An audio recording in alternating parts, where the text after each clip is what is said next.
Hi అండి అందరికీ. నేను మీ సీత. ఎలా ఉన్నారండి అందరూ? బాగున్నారు కదా? నేనైతే చాలా బాగున్నానండి.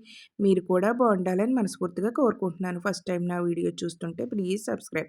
ఈరోజు రెసిపీ వచ్చేసి కమ్మనైన నోరూరించే మినపప్పుతో పచ్చడినైతే చేస్తున్నానండి. చాలా టేస్టీగా ఉంటదండి. మన పూర్వం అంటే మన అమ్మమ్మలు, నాన్నమ్మలు వాళ్ళు ఎక్కువగా చేసేవారండి ఈ పచ్చడిని. చాలా టేస్టీగా ఉండేది. మనకి ఇంట్లో కాయగూరలేమీ లేనప్పుడు ఎంటనే ఈ మినపప్పు పచ్చడినైతే చేసుకోవచ్చండి. ఈ పచ్చడైతే అన్నంలోకి,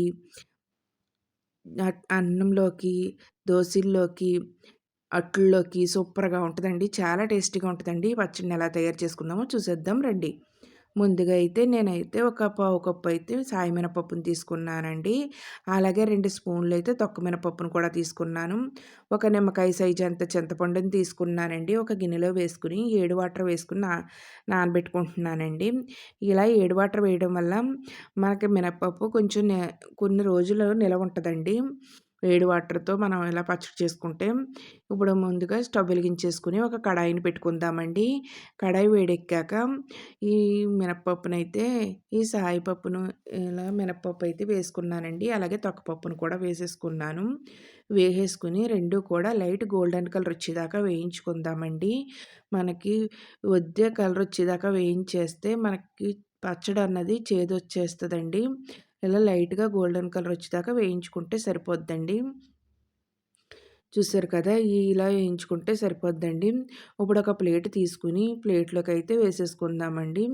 ఈ మినపప్పు అంతా చల్లారనిద్దామండి. పక్కన పెట్టేసుకుందాం. ఇప్పుడు అదే కడాయిలో మళ్ళీ ఒక 10 ఎండుమిర్చినైతే వేసుకున్నానండి. మనం కారానికి తగ్గట్టుగా మనమైతే ఎండుమిర్చినైతే వేసుకోవాలండి. నేనిలా ఒక 10 ఎండుమిర్చినైతే వేసుకున్నాను. అలాగే 2 రబ్బల కరివేపాకును కూడా వేసుకున్నానండి. వేసుకొని లైట్‌గా కొంచెం కలర్ వచ్చేదాకా వేయించుకుందామండి. మాడిపోకూడదండి. ఇవి కూడా అదే ప్లేట్‌లోకైతే వేసేసుకుంటున్నానండి. మళ్ళీ సేమ్ అదే కడాయిలో ఒక అర టీ స్పూన్ మెంతులు, ఒక స్పూను జీలకర్ర, 2 స్పూన్లు ధనియాలు వేసుకుంటున్నానండి. ఇలా వేసేసుకొని ఇవి కూడా లైట్ గోల్డెన్ కలర్ వచ్చేదాకా వేయించేసుకుందామండి. మెంతులనేవి ఎక్కువగా వేయకండి. ఒక అర టీ స్పూన్ వేసుకుంటే సరిపోద్దండి. ఒక పావు కప్పు మినపప్పుకి వేసుకుంటే సరిపోద్దండి. లేకపోతే చేదొచ్చేస్తదండి. ఇవి కూడా వేయించేసుకొని అదే ప్లేట్‌లోకైతే తీసేసుకుంటున్నానండి. ఇప్పుడు మళ్ళీ అదే కడాయిలో ఒక స్పూన్ ఆయిల్ వేసుకుందామండి.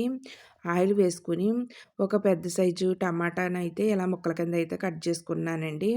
అలాగే ఒక 5, 6 ఎల్లుల్లి రబ్బలనైతే పొట్టు తీసేసి వేసేసుకున్నానండి.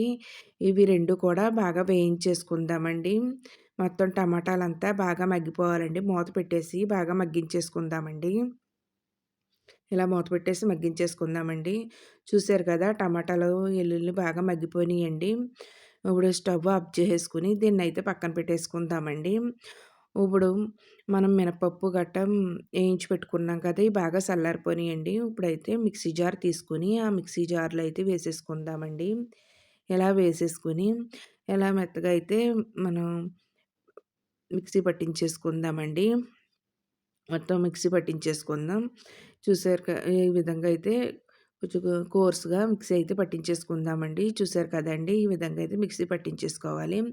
ఇప్పుడు ఇందులోనే నానబెట్టి పెట్టుకున్న చింతపండునైతే వేసేసుకుంటున్నానండి.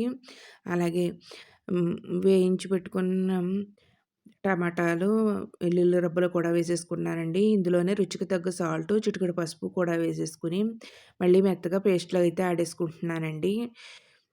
చూసారు కదండీ! ఈ విధంగా అయితే ఆడేసుకోవాలండి. ఇప్పుడు ఇందులో ఒక పెద్ద సైజు ఉల్లిపాయనైతే ఇలా పెద్ద ముక్కల కింద కోసుకొని ఇందులో అయితే వేసుకోవాలండి. ఈ ఉల్లిపాయలు నలగకుండగా కొంచెం ఆహ్, కొద్దిగా పలసిచ్చుకుంటూ ఆడుకోవాలండి. ఆహ్, నలగకుండగా ఉల్లిపాయలు కనబడేలాగా మనకి ఆడుకోవాలండి. చూసారు కదండీ! ఈ విధంగా అయితే ఆడుకుంటే సరిపోద్దండి. ఇప్పుడు ఇందులో కొద్దిగా కొత్తిమీరని కూడా వేసేసుకొని దీన్ని కూడా లైట్‌గా ఆడుకుంటే సరిపోద్దండి. మనకి కొత్తిమీర కూడా కనబడేలాగా. అంతేనండి. ఇలాగైతే ఆడేసుకున్నానండి. ఇప్పుడు ఒక బౌల్‌లోకైతే తీసేసుకుందామండి. దీనికైతే తాలింపు అవసరం లేదండి. కానీ తాలింపు పెట్టుకుంటే ఇంకా బాగుంటుందండి. కమ్మగా ఉంటదండి. నేనైతే తాలింపును కూడా పెట్టేసుకుంటున్నాను. ఓడ అదే కడాయిలో ఒక స్పూన్ ఆయిల్ వేసుకొని, అందులో ఒక స్పూను ఒక స్పూన్ మినపప్పు, ఒక స్పూను శనగపప్పు, అలాగే అర టీ స్పూను జీలకర్ర, అర టీ స్పూన్ ఆవాలు, అలాగే 4 ఎండుమిర్చినైతే తుంచుకొని వేసుకున్నానండి. ఒక రబ్బ కరివేపాకును కూడా వేసేసుకొని బాగా వేయించేసుకున్నానండి. వేయించేసుకొని ఇప్పుడు మనం ఒక బౌల్‌లోకైతే తీసి పెట్టుకున్నాం కదా పచ్చడిని, ఆ పచ్చడిలోకైతే వేసేసుకోవాలండి. ఎంతో టేస్టీగా ఉండే మినపప్పు పచ్చడైతే రెడీ అయిపోయిందండి. నా వీడియో నచ్చితే మీ ఫ్రెండ్స్‌కి, రిలేటివ్స్‌కి షేర్ చేయండి. వీడియో చూసి లైక్ చేయండి. ఈ రెసిపీని ట్రై చేసి నాకైతే కామెంట్‌లో చెప్పండి. మీకైతే ఏ విధంగా వచ్చిందో. ఎంతో టేస్టీగా ఉండే మినపప్పు పచ్చడైతే రెడీ అయిపోయిందండి.